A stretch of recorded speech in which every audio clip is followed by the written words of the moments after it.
মাগুরা সদরের জগদল ইউনিয়নের আজমপুর গ্রামের কৃষকরা 2 সপ্তাহ ধরে জ্বালানি সংকটে ধানের জমিতে সেচ দিতে পারছেন না। এতে এবার ধানের কাঙ্ক্ষিত ফলন নিয়ে তৈরি হয়েছে শঙ্কা।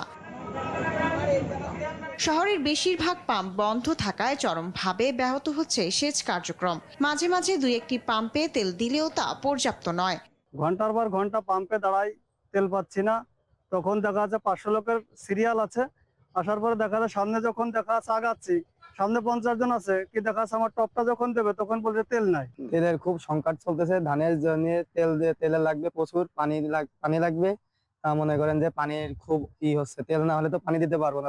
জেলা প্রশাসকের নির্দেশনা অনুযায়ী প্রতিটি পাম্পে তেল দেয়া হচ্ছে উল্লেখ করে সুশৃঙ্খলভাবে সাধারণের চাহিদা পূরণের চেষ্টা চলছে বলে জানান নির্বাহী ম্যাজিস্ট্রেট। জেলা প্রশাসক স্যারের নির্দেশনা ক্রমে আমাদের রেগুলার মনিটরিং এর অংশ হিসেবে আমরা প্রতিনিয়ত প্রতিদিন সবসময় নির্দিষ্ট যেই পাম্পগুলোকে তেল দেওয়া হচ্ছে, পাম্পগুলোতে তেল সরবরাহ করা হচ্ছে, জ্বালানি তেল, আমরা সেগুলো নিয়মিত মনিটরিং করছি।